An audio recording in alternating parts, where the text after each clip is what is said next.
parte de la manada. Entonces, para empezar a despertarnos, les pido por favor que levanten la mano aquellos que se sienten identificados con el primer grupo, los que cuando nos graduamos ya creemos que somos capaces de arrancar en el mundo laboral al 100%. ¿Quiénes se sienten identificados con este primer grupo? Por favor, ¿podrían levantar la mano? A ver, son poquitos. ¿Y quiénes se sienten identificados con el segundo grupo? Los que nos sentimos atemorizados cuando empezamos en el mundo laboral. ¿Podrían levantar la mano, por favor? Son muchos más que los primeros. Mi primera pregunta para ustedes fue esta. No hay respuestas correctas e incorrectas. Aquí simplemente es lo que uno piensa y siente. Ahora les haré un segundo cuestionamiento. Al graduarnos y empezar nuestra vida profesional y laboral, tenemos también dos caminos. Lo dijeron algunos de los expositores anteriores. El primero es hacer carrera profesional en una o en varias empresas para tomar experiencia, tomar cada vez más responsabilidades y asumir cada vez puestos de mayor nivel y mejor remuneración, para convertirnos finalmente en gerentes, en el gerente más importante y de mayor peso dentro de la compañía donde nosotros nos desenvolvemos. Y el segundo camino, que también lo mencionaron antes, es iniciar nuestro propio emprendimiento, nuestra propia empresa, nuestro propio negocio, grande, mediano o pequeño, dependiendo de nuestra capacidad de inversión. En cualquier caso, les haré una segunda pregunta. ¿Qué creen que es lo más importante que debe tener una empresa para ser exitosa? ¿Cuál es la mayor fortaleza sin la cual es imposible lograr el éxito? Y les voy a dar 4 opciones y les voy a pedir que levanten la mano cuando las repitan. Les voy a mencionar las 4. La primera es la gente, las personas. La segunda es la filosofía empresarial. La tercera es el espíritu de equipo. Y la cuarta es el producto. ¿Quiénes votan? Porque lo más importante en una empresa exitosa es la gente y las personas. Por favor, ¿podrían levantar la mano? Todos ustedes creen que son las personas. Perfecto. ¿Quiénes creen que lo más importante es la filosofía empresarial? Algunos menos. ¿Quiénes creen que es el espíritu de equipo? ¿Y quiénes creen que es el producto? Son poquitos. Supongamos que nuestra empresa es una cevichería. ¿A algunos de ustedes les gusta comer ceviche? Y vamos a la mejor de Arequipa, ¿por qué vamos ahí? Vamos a la mejor cevichería de Arequipa porque las personas que trabajan ahí nos caen bien. O vamos a la mejor cevichería de Arequipa porque la filosofía empresarial de la cevichería nos gusta. O vamos a la cevichería porque nos gusta el espíritu de equipo de la cevichería. O vamos porque el ceviche es espectacular y es el mejor ceviche que hay en Arequipa.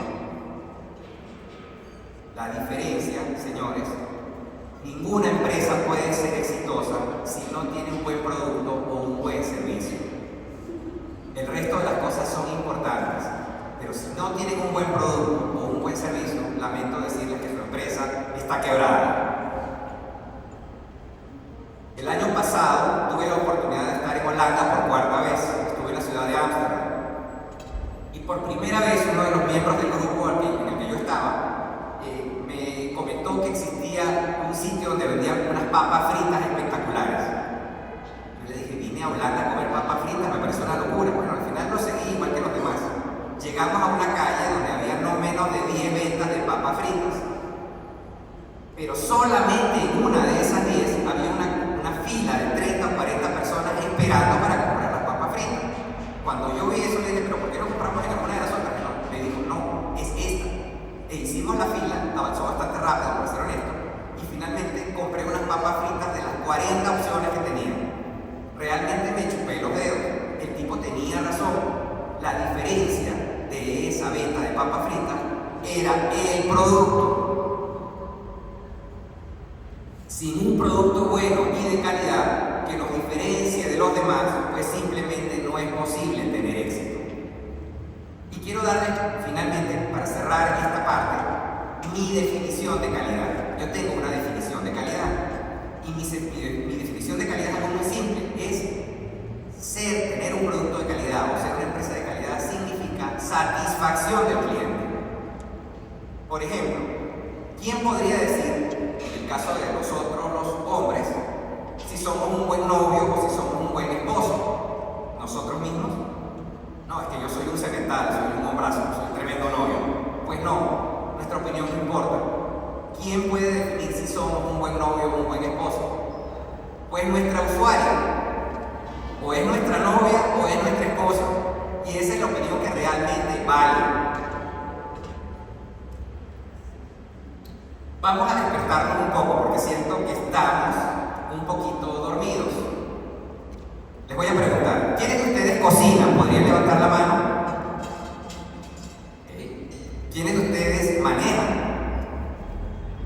¿Okay? ¿Quiénes de ustedes montan bicicleta? ¿Quiénes de ustedes piensan? Los que no levantaron la mano no piensan, ¿verdad? Una cosa es cocinar y otra cosa es saber cocinar.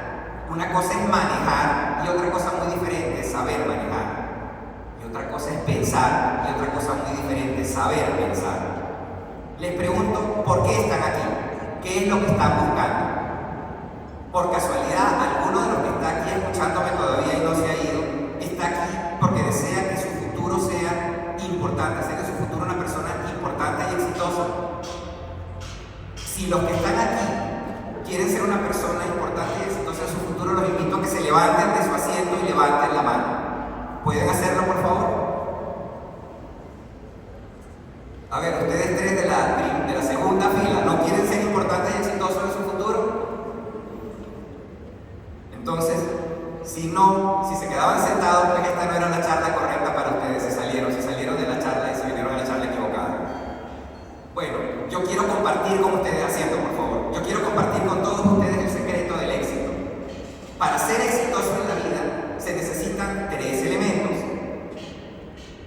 El primer elemento que necesitan es un 5% de talento. Si tienen un talento, si superaron la raya del síndrome de Down, pues ya lo hicieron. Pero tenemos que trabajar en identificar ese talento y en desarrollar ese talento. ¿Alguno de ustedes ha oído escuchado hablar de una señora, una mujer que se llamaba Gaby Bremer? Me imagino que no. Gaby Bremer falleció en 2020. Gaby Bremer es una famosa, exitosa, una escritora mexicana que nació con parálisis cerebral. Y lo único que podía mover era parte de su pie izquierdo. Un dedo. Con ese dedo se graduó de primaria, con ese dedo se graduó de secundaria, con ese dedo terminó la universidad, con ese dedo escribió varios libros. Y yo me pregunto, porque a mí sí, ¿no les da un poquito de vergüenza que esa persona que solo podía mover un dedo haya hecho todo eso en su vida y nosotros que estamos completos, que lo tenemos todo, no lo podamos lograr? Pues a mí sí me da un poquito de vergüenza. Entonces, definitivamente, el primer secreto del éxito es identificar su talento y desarrollarlo. Eso es necesario. Si son buenos escribiendo, pues trabajen en eso. Si son buenos en matemáticas, pues estudien ingeniería. Pues si son buenos hablando, métanse abogados. Si son buenos montando bicicleta, dedíquense al ciclismo. Identifiquen su talento y cultívenlo. El segundo secreto, la segunda parte del secreto de ser exitoso es: necesitan un 5% de buena suerte. Yo soy muy metafórico y les voy a contar una anécdota. Había una vez un chinito que tenía un caballo y el caballo se le escapó. Entonces vinieron todos los vecinos a decirle: chinito, chinito, qué mala suerte, tu caballo se escapó. Y el chinito respondió: yo no sé si eso es buena suerte o mala suerte. Pasaron 2 días y regresó su caballo con 50 caballos salvajes. Entonces ya tenía 51 caballos. Entonces vinieron todos los vecinos a decirle: chinito, chinito, qué buena suerte, ahora tienes 51 caballos. Y el chinito volvió a responder: yo no sé si eso es buena suerte o mala suerte. Resulta que su familia lo ayudó a entrenar a los caballos salvajes y en los siguientes días su hijo se cayó de un caballo, de uno de los caballos salvajes, y el caballo le aplastó la pierna con las patas y se la partió. Y entonces vinieron todos los vecinos a decirle: chinito, chinito, qué mala suerte, tu hijo se partió la pierna. Y el chinito le volvió a decir: yo no sé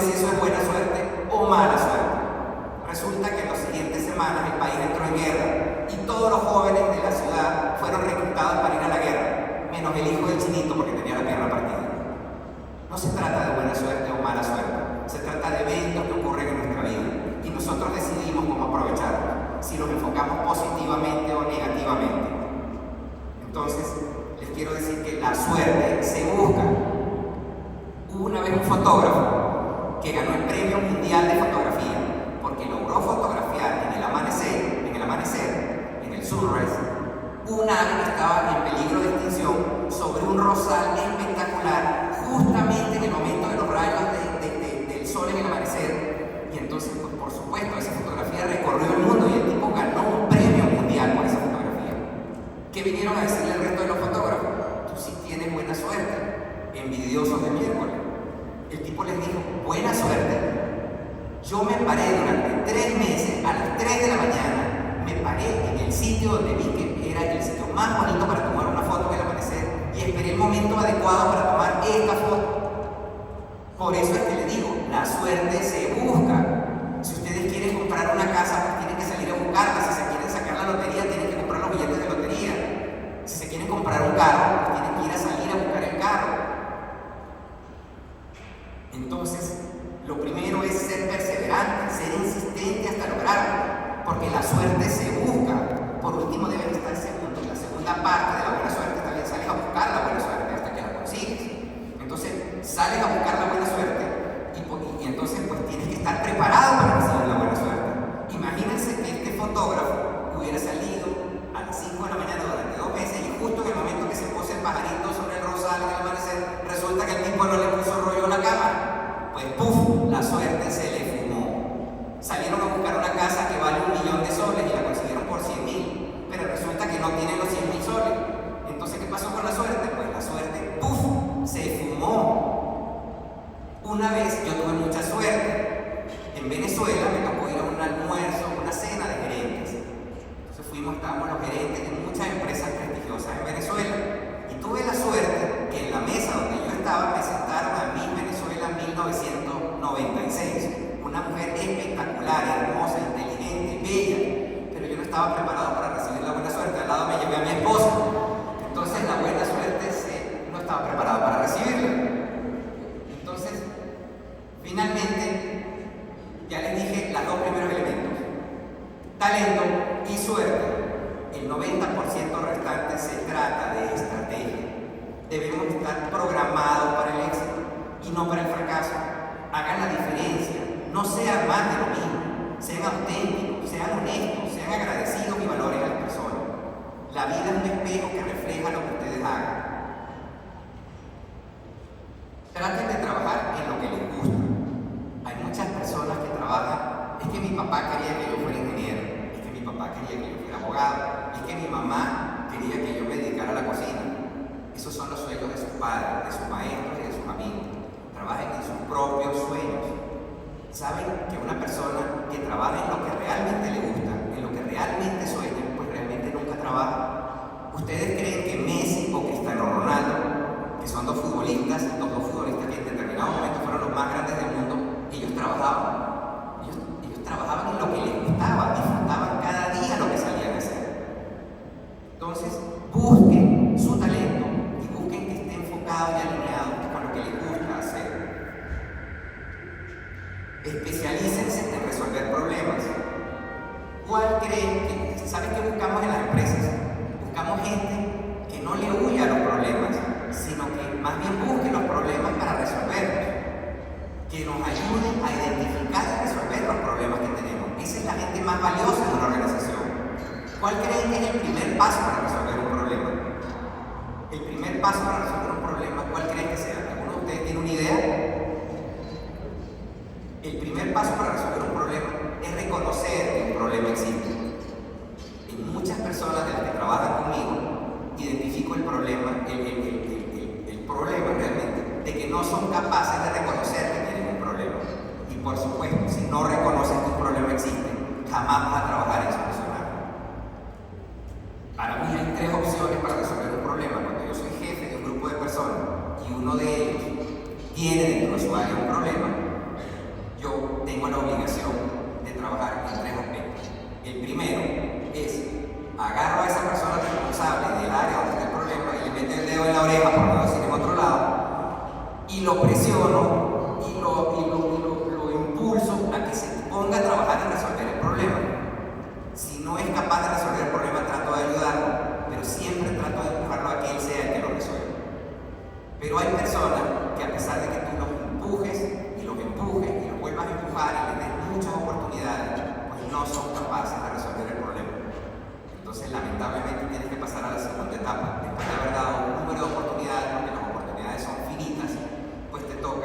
cortarle la cabeza a esa persona y buscar una persona que sí sea capaz de resolver el problema. Y la tercera opción es que tú resuelvas el problema. Pero si tú resuelves el problema, está implícita la segunda opción, porque simplemente la persona que está ahí a tu lado ya no te entiende. No necesitan saber todo en la vida, pero sí deben saber reconocer cuando no pueden solos y deben tener la humildad de pedir ayuda si es necesario. Ninguna persona se la sabe toda. No existe un profesional en el mundo que pueda saber todo y tener la respuesta a todo.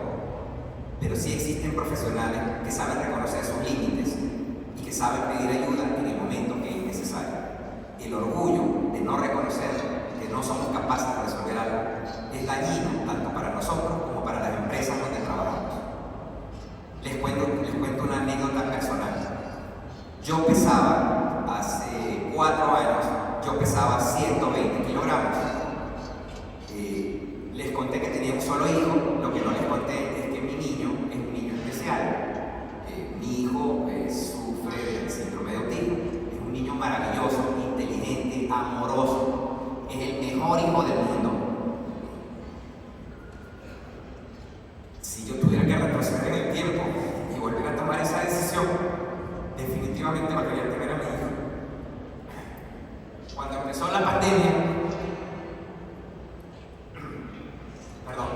cuando empezó el COVID-19, yo entré en pánico, porque resulta que se estaban muriendo muchos de los gorditos, y yo era bien gordito. No me daba miedo morirme, me daba miedo no estar para mi hijo.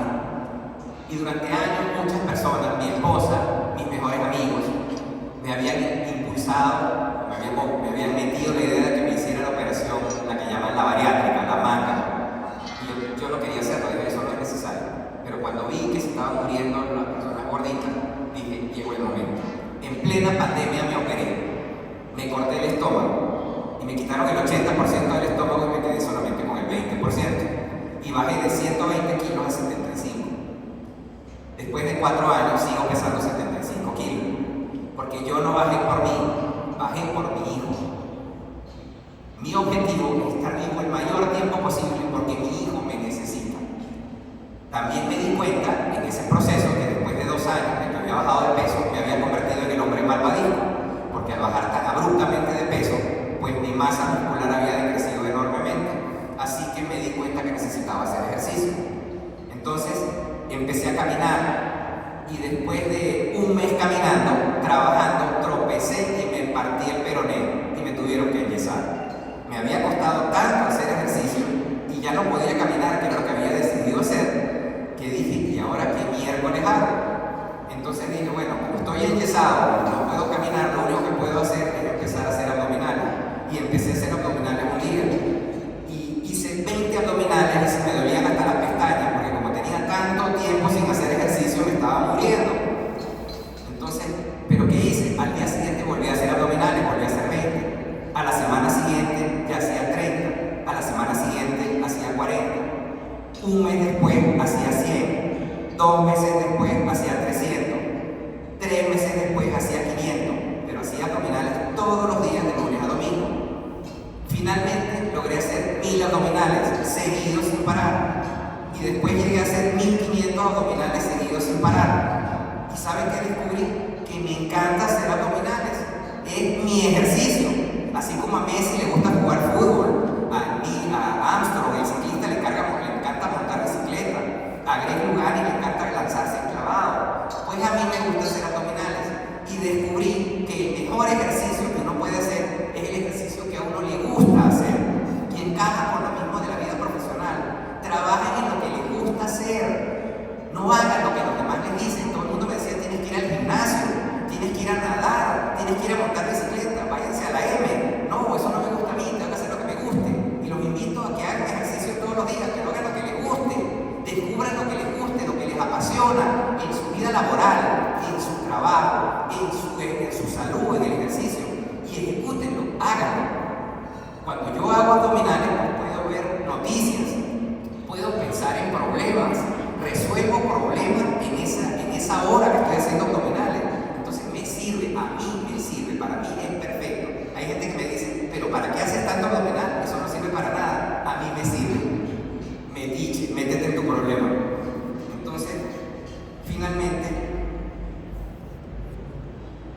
La vida es un continuo aprendizaje. Todavía tengo tiempo. Me pasó también una vez, voy a compartir con ustedes una experiencia que también me marcó. En 2015 tuve la oportunidad de ir a China con mi familia. Fui a China y a Japón. Primero fui a Japón, me encantó, me pareció fantástico, pero tengo que confesarles que al tercer día de turismo estaba terriblemente aburrido. Todo era ver puertas, y una puerta y otra puerta japonesa y otra puerta japonesa, y me decía, ¿cuándo se acaba esto? La siguiente semana, porque salí 2 semanas, fui a China, y en China estaba fascinado. No me gustó la cultura de las personas. Los japoneses son honorables, son educados, son respetuosos. Los chinos son todo lo contrario. Sin embargo, yo fui por turismo, no para hacerme amigo de los chinos o conseguirme una novia china. Entonces, un día subí a la muralla china.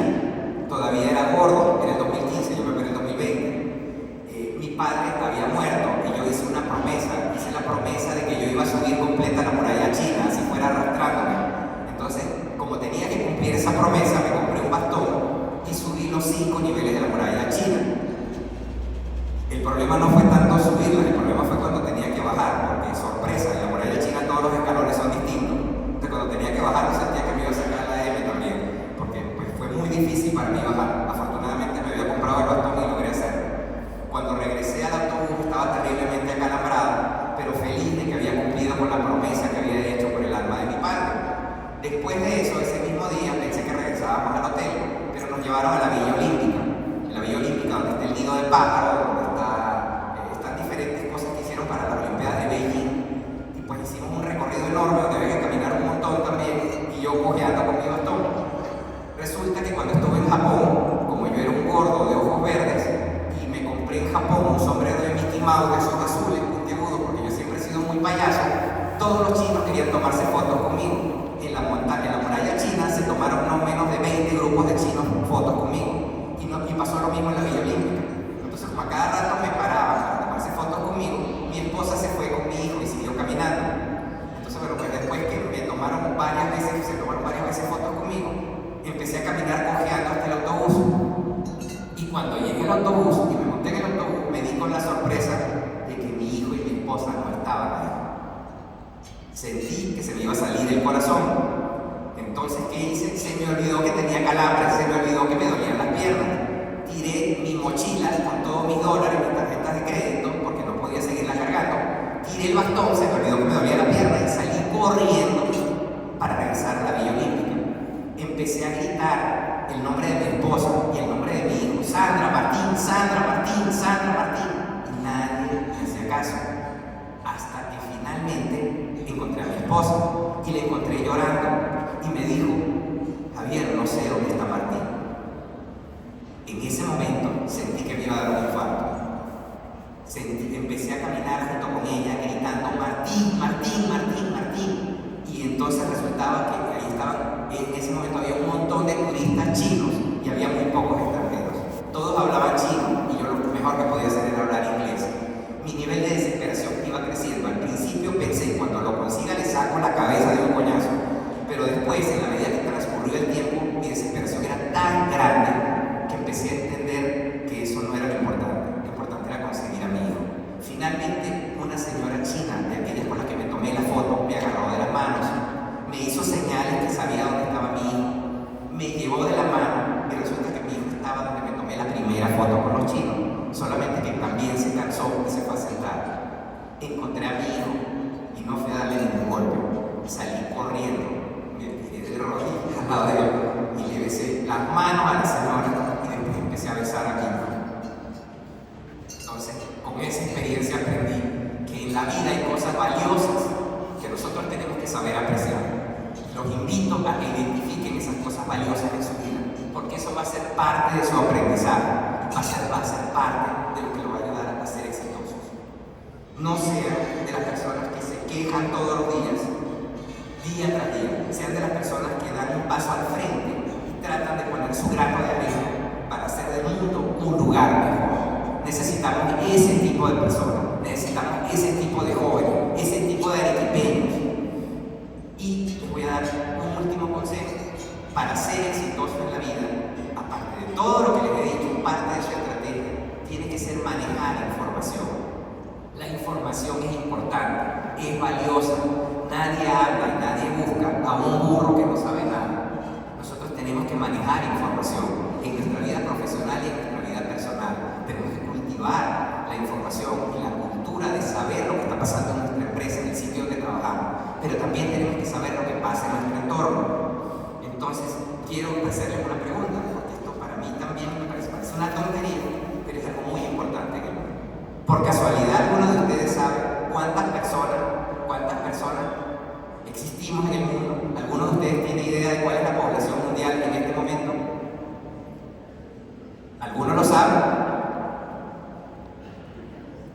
Hoy somos 8.100, número redondo, 8.100 millones de personas en el mundo.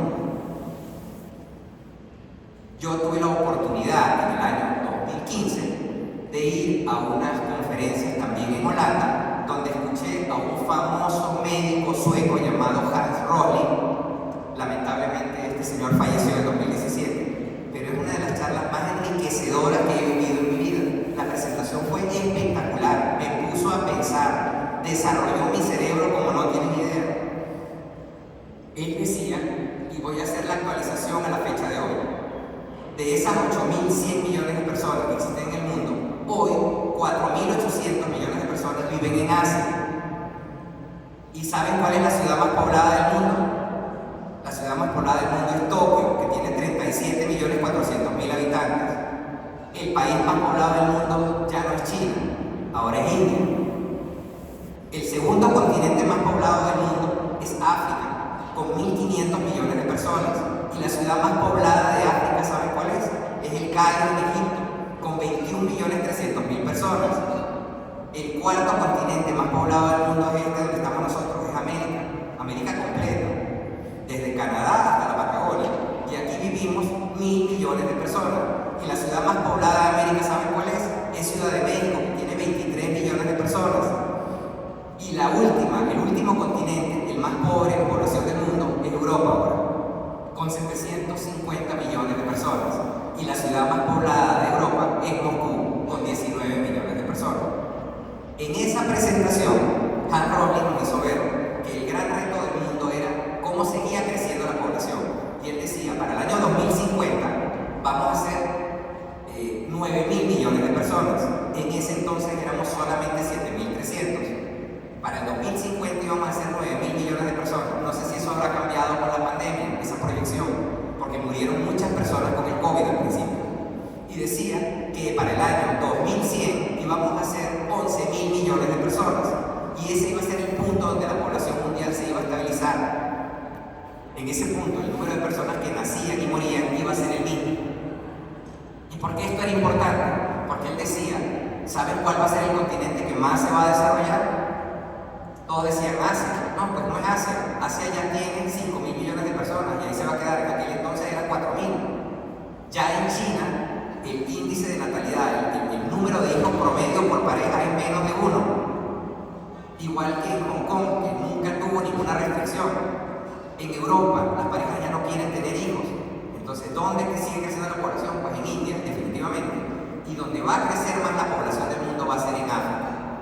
Si hiciéramos una extrapolación, si dijéramos que esos 11.000 millones de personas los convirtiéramos en 11, de esos 11, 5 van a estar en Asia, 4 van a estar en África, 1 va a estar en Europa y 1 va a estar en América.